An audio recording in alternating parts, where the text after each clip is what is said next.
Hello class, what we're going to do today is talk about how to describe transformations of quadratic functions. And as you see, a quadratic function is anything that can be written in this form right here, a times x minus h squared plus k. That gives us this x squared term, which is real important. That's why we can't have a equaling 0, because if it did, all of this would cancel out and we'd have nothing squared. And so all we'd have is a constant function. So we have to have this x squared, so a can't be 0, and when we graph it, we get this lovely little U-shape right here. It's called a parabola. This one is the parent function x squared. Now, what we're going to do is talk about how to transform these, how to slide them left, right, up, down, how to stretch them, shrink them, flip them over, all of that stuff. So we're going to start with horizontal translations. And you see, this is just like horizontal translations on linear functions. We have this x minus h inside the parentheses here. Remember, this is just happening to the x. So this is happening before it gets squared. So that h is getting squared right along with the x. All right. Now, also remember that if h is negative, it moves to the left. If h is positive, it moves to the right. But the problem with that is it's x minus h, right? So if I want to move this 3 units to the left, well, I'm moving it, that would be a negative 3, right? So I'd have x minus negative 3, but what happens when we subtract a negative? You know, you change the sign, so this ends up looking like x plus 3 squared, right? So it looks like h is positive when in fact h is really negative. The same thing is going to happen over here when we move to the right. If I want to move this right 3, I would have h of positive 3, so it would be x minus 3. So h is going to look negative when it's positive. It's going to look positive when it's negative. So you've got to be very careful with that. H is always going to look backwards from what it actually is. All right. Vertical translations, though, we don't have that problem. Here it's just f of x plus k. So we can take whatever f of x is, x squared, and add k to it. All right? And if k is positive, it shifts up. If k is negative, it shifts down, just like it looks like it should. All right? So k is very nice because it moves in the direction that it looks like it's supposed to move. So we like k. Nice and easy. So we're going to take a look at an example here. We want to describe the transformation of f of x, which is our parent function, represented by g of x, which is x plus 4 squared minus 1. Then, after we describe the transformations, we're going to graph them, see if we're right. Okay? So, what we want to do first is look, how are these two functions different? And we can quite obviously see that this one has a plus 4 and a minus 1, and the other one doesn't have. So, anything that's different between these two functions, that's what is going to be describing your transformations here. So what are we going to do with this plus 4 and this minus 1? Well, one thing we can do is we can write these as h and k.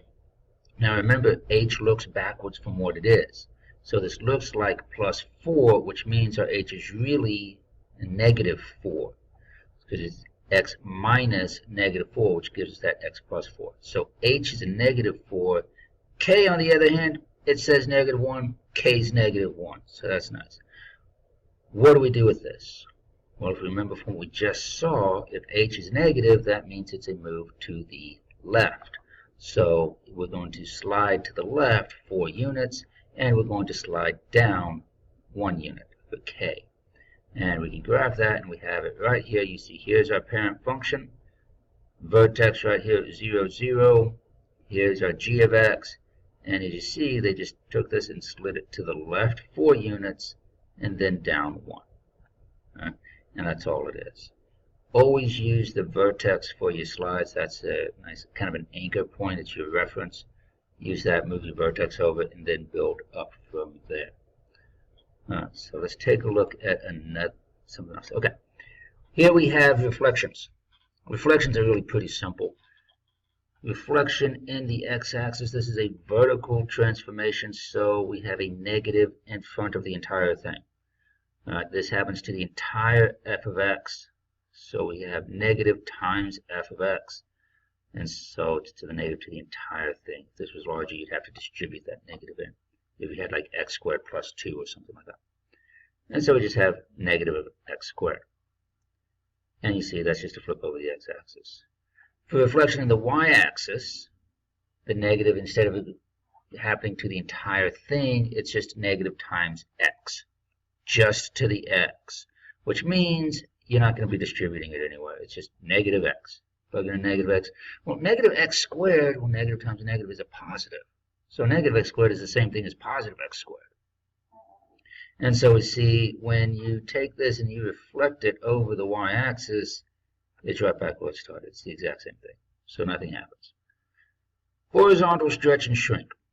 Horizontal stretch and shrink, this is that f of b times x. Right? So we're going to multiply b times x. That goes into that, gets squared right along with x does. And again, it's horizontal, it's backwards. When b is larger than 1, you think, hey, I'm multiplying by a big number, my stuff's got to get bigger, right? No, it's horizontal, it's backwards. What this actually is going to do is going to shrink it by a factor of 1 over b. This is the reciprocal of b. And the same thing happens when b is smaller than 1. You think, hey, I'm going to multiply by a small number, I'm going to get smaller. No, it's horizontal, it's backwards. So instead what this is going to be a stretch by a factor of the reciprocal of b. So for example, if b was 1/2, this would be a stretch by 2. If b was 3, it would be a shrink of 1/3. Right? This is a horizontal stretch and shrink, so this is going to be moving closer or away from the y-axis. Vertical shrink and stretch, same thing, only this is a. This is on the outside. This is happening to the entire f of x. So this is something that has to be distributed into f of x if we had more stuff going on here. But on the plus side, it moves exactly the way it looks like it should move. So when a is greater than 1, I'm multiplying by a number bigger than 1, it's going to get taller. Multiply by a number less than 1, it's going to get shorter. Now notice this is going to make it look narrower if it's a stretch. It's going to make it look wider if it is a shrink. Okay, because what it is, it's vertical stretch or shrink, so it's going like this, right? And so it's just like smashing something made out of Play-Doh. When you smash it down, it gets all fat. When you stretch it out, it gets all skinny. So that's the way those work. Let's take a look. We're going to describe the transformations, then we're going to graph the function. So I want you to actually attempt these on your own. So pause the video, see if you can figure out what the transformations are going to be, and then come back and see if you're right. Okay, welcome back. Let's take a look at A. What we have here, we have a negative and a 1/2 that are not in our original function. So what is the negative going to do? Well, the negative, it's in the front, so that's going to be a vertical flip over the x-axis. And we have this 1/2 that's in the A position. It's not being squared, it's not in the parentheses. So this is going to be vertical, and it's less than 1, so this is going to be a vertical shrink by 1/2. So what we have here, reflection in the x-axis, and then a vertical shrink by 1/2. So notice how it looks wider. That's because, as I said, it's getting shorter. Alright, and so it smooshes out, makes it look wider. Alright. Question B. What do we have? We have a 2. Notice this is inside the parentheses. So this is going to be a horizontal move. This is in your B position. So this is going to be a horizontal stretch or shrink. Now remember, this is horizontal, so it's backwards. So instead of being a stretch by a factor of 2, this is going to be a shrink by a factor of 1/2. And then we have that 1 in the K position, so that is a translation 1 unit up.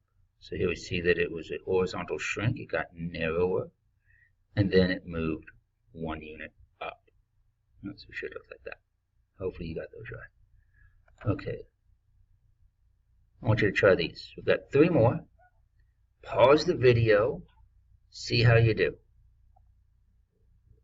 Okay, so you're back. Question 4. What do we have? We have a 1/3.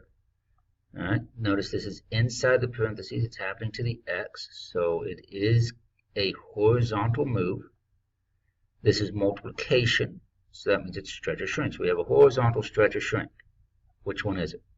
Well, it's less than 1, which means it's backwards. We are actually going to get bigger. So it's going to be a horizontal stretch by a factor of 3. So here you can see how it all got stretched out by a factor of 3. It did have an x value of 1. Now this point you see has an x value of 3.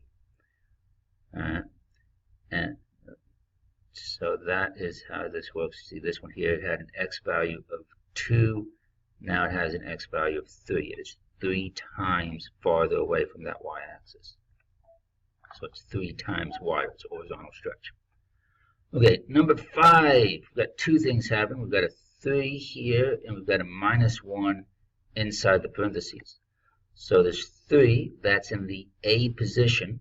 It is outside the parentheses. This is a multiplication, so this is a vertical stretch, and it is by a factor of 3 because vertical doesn't have to switch. It is exactly what it says it is. So this is a vertical stretch by a factor of 3, and then we've got this -1, so this is in the H position, and it's backwards from what it looks. It looks like H is negative. H is actually positive, so this is going to be to the right 1 unit, which gives us a graph looking like this. And we see that it is taller and the vertex has been moved over 1 unit. Okay, last one we have here is lots of stuff going on. We've got a negative, we've got a +3, we've got a +2. We'll just take these in order. So the negative, that's in the A position. A is negative, and so we have a vertical flip over the x-axis. We have this +3, that's in the H position. It's inside the parentheses. And so remember it's backwards because it's horizontal. So it looks like a +3, so it's actually a -3. So we're moving to the left 3 units. And then it is moving with that +2, K position, up 2 units. So here is the graph of that. We see it got flipped downward, moved over 3 units to the left, and 2 units up. Okay, so here we have this just in summary. This is our general format, just like this. Remember, the f isn't actually a number. That's just referring to the original function. All right? A, if the absolute value of a is greater than 1, it is a vertical stretch. If the absolute value of a is between 0 and 1, then it's a vertical shrink. If a is negative, then it's a reflection over the x-axis. So that's a vertical reflection. If h is less than 1, or less than 0, if h is negative, it's going to look positive, and it's going to move you to the left.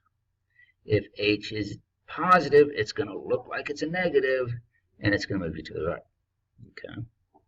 K, this is the favorite because it's the easiest to deal with. If k is positive, slide up. If k is negative, slide down. All right? And that is how we will describe transformations in quadratic functions.